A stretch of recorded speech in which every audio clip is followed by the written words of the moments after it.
So this is the attack strategy that did not make it in the top 5 Builder Hall attacks because it was considered too hard for you guys. And the army itself is Barch. I know. It's kind of crazy when you think about it that Barch is considered a global top 100 army. But we're going to speed this up because this attacker takes exactly 2 minutes and 51 seconds to get 82% of this base down. Starting out with the use of bombers, and the bombers are going to open up walls for the barbarians. Rage barbarians are going to pick off buildings a little bit here and there so I can see where the patience is required.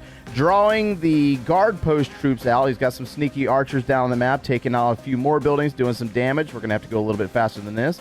Sneaky archers are taking down cannons, double cannon, and there goes the guard post troops being taken out by the Rage Barbarians. Here comes the battle machine and a whole wave of the Rage Barbarians to take out the Builder Hall and more buildings, finishing out at exactly 82%.